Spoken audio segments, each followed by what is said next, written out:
Oh my god. It is insane how this thing runs in freaking cold weather. I'm telling you, it doesn't get that gnarly when it's hot out. Hey, what's going on, everybody? Today we're going to be taking my 2003 Honda S2000 AP1 out for a rip. It is a beautiful October day. You guys can tell by the leaves here. It is about 50 degrees out. So we got some nice boost weather going on. For everybody that doesn't know, this is no typical Honda S2000. This has a fully built block with a 58 millimeter precision turbo, putting out about 480 wheel horsepower, about 500 to the crank. So we're gonna take it out, see if we can get some nice boost noises and just have a nice fall rip. I'm gonna tell you guys all about the driving experience.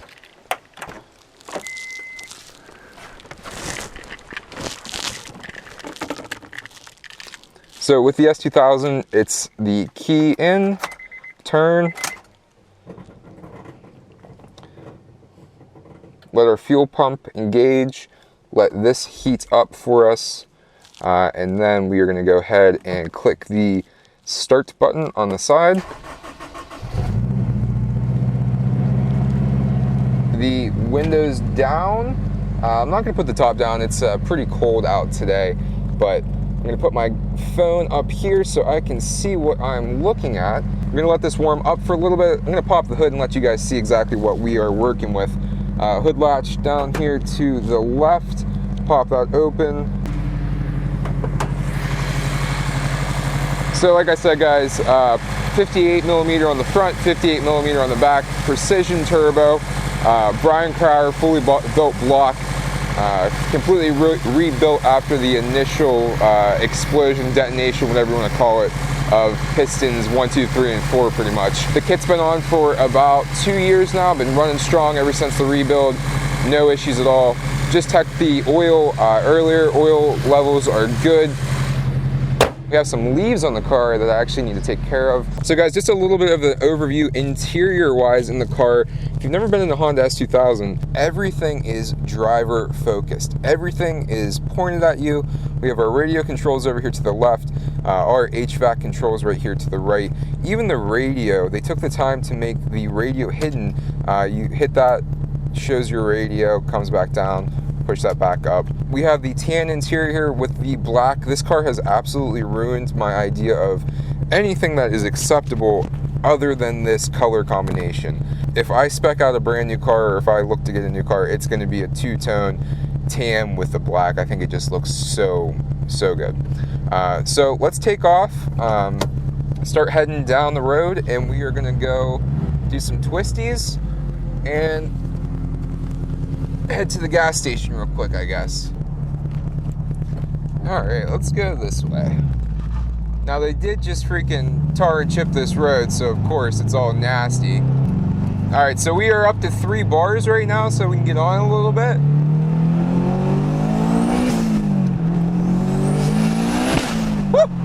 Oh my god! It is insane how this thing runs in freaking cold weather. I'm telling you, it doesn't get that gnarly when it's hot out. Oh my goodness, I was only doing like 20 miles an hour.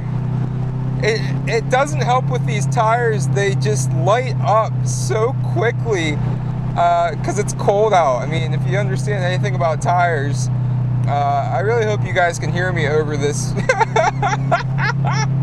Oh god, I forget how much I love this car until I get in and drive it. Like, oh my goodness gracious. This is something here. Put my sunglasses on. Alright. Not trying to get nuts. We're not getting crazy here.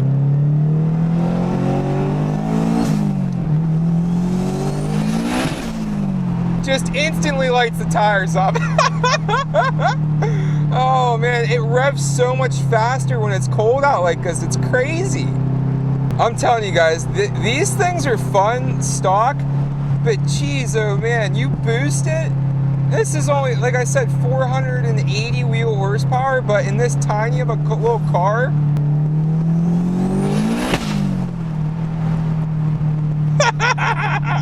And she still handles nice. You just don't want to get in the boost going around the turns. I mean, if you hit peak boost, which we're pushing about 18 PSI right now on pump gas on 93, it is, I can only imagine if we stepped our game up to E85, but like I was saying, you do not want to hit boost around these corners. Like, it would just, the snap oversteer on these cars is so bad. It's just something you don't want to get into. You don't want to find out. But people talk about how great these shifters are downshifting, and the short shifterness that this is completely stock. I mean, your throws are, jeez, your throws are so short and precise in this thing. You never have a question of like what gear you're in or where you're at. It's just rev match downshift. Now we have a stage 4 clutch in this thing. Stage 4 sprung clutch, which that makes a difference. The sprung helps out for drivability. If this was an unsprung clutch, it would just be insane. Wow! Oh my god, as soon as that boost hits, it just whap!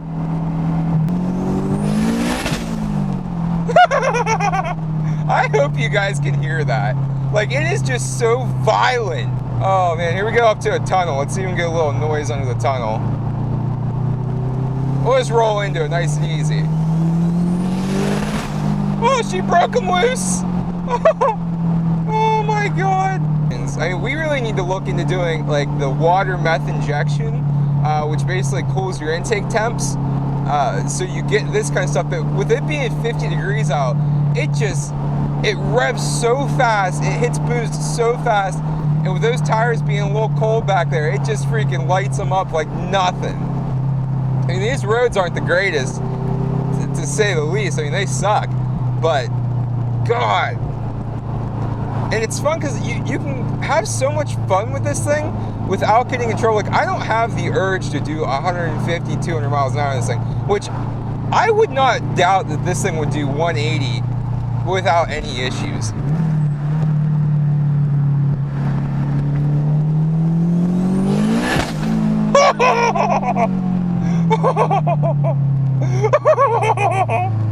Oh my god, dude. Like, this thing is just absurd. Like, absolutely absurd.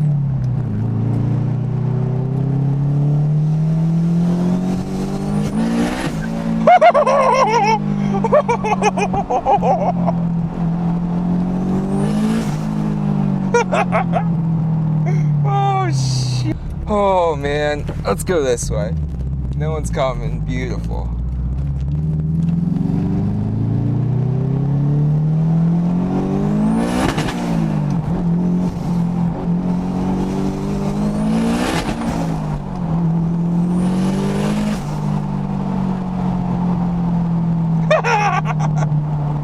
Now, if you guys have noticed, we have the rev limiter set to 8,000.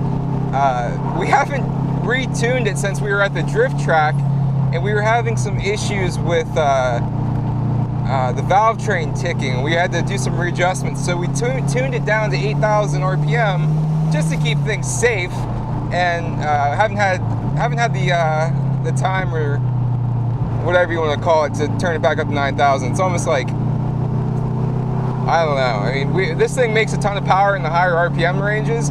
That's how it is from stock.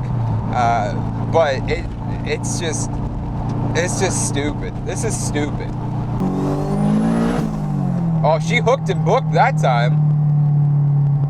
It's weird on different asphalt surfaces how this thing will just act differently. And I mean, we've got a full tank of gas now, which doesn't sound like much, but putting 12 gallons of gas, 10 gallons of gas, how much ever I put in, is going to add some weight. So I'm guessing that's going to help it stick a little bit better in the back there. That really didn't even cross my mind earlier. We were pretty much empty, had no gas in this. I mean, we had to have added 10 gallons. I mean, easily probably 50 pounds. If you go off of a gallon of water, usually weighs about 5 pounds, maybe a little bit more, 5 to 8 pounds. So we could have added 50 to 80 pounds in the back over that rear axle, giving us a little bit more grip. Now, with this clutch, I do have to rev match for smooth transitions into the gears.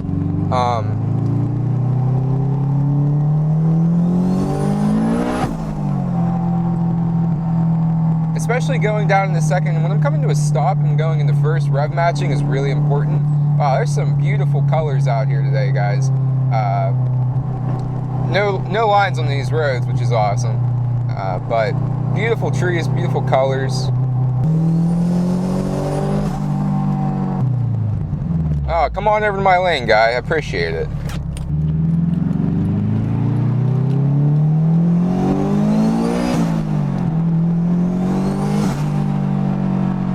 See, I didn't even get stupid. I can control myself.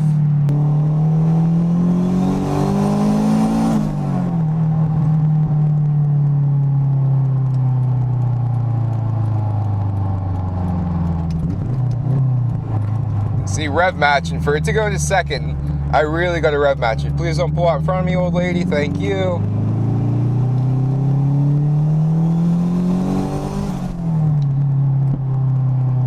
Now, there is a guy that lives on this street who has a Hellcat Challenger sitting outside. He's got a Raptor sitting outside and a nuts, like crazy modified Jeep. And then the other day I was driving by and inside his garage, he's got a Viper. Like, those are the type of people I want to be friends with around here. Let me see if I can see where his house is. I don't want to give away his house numbers or anything like that. Oh, you know what?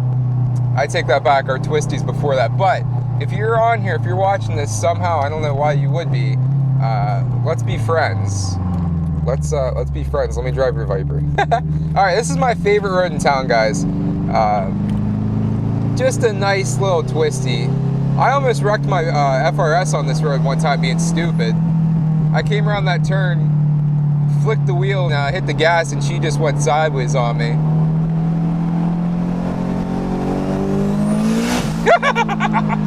Holy sh! Oh my god.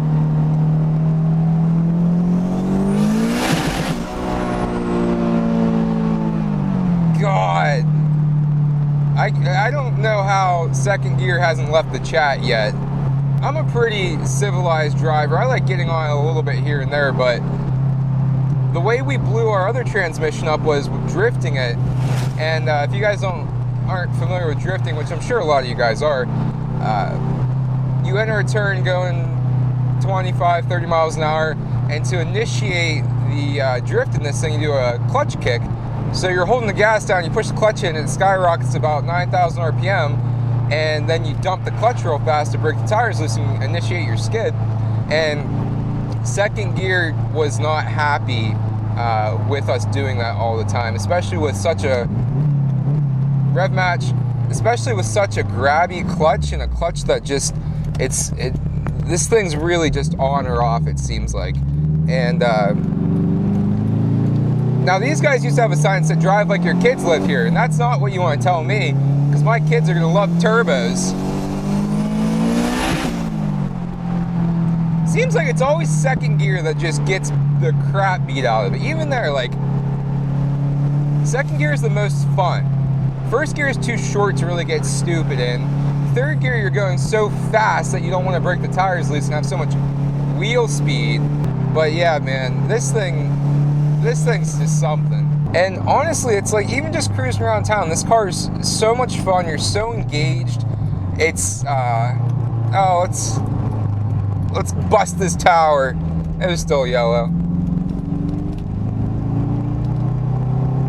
Oh, this mailman's gonna screw me over. Yep, I knew it. You know, why on these POV, wow, I almost stalled. These POV drives, I'm always getting squeezed by the USPS man. You give me anything good?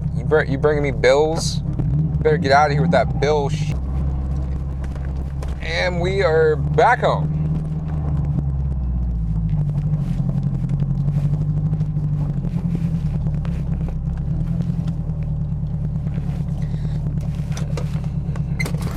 Turn off, simple key flick, and out. Guys, this is a beautiful car. If you can afford one, if you want to invest in something that's only going to go up in value, this is something to really look into. You can buy one of these things used right now for 15 grand. I paid $11,000 3 years ago. We just crossed over having the car for 3 years. but it is going up in value and it's a great investment. So if you guys liked this video, make sure you physically like it. Click that like button, click the subscribe button, and hit the bell so you know when I make new videos. As always, I appreciate you being here. Have a great day, and we'll talk to you in the next one. Peace.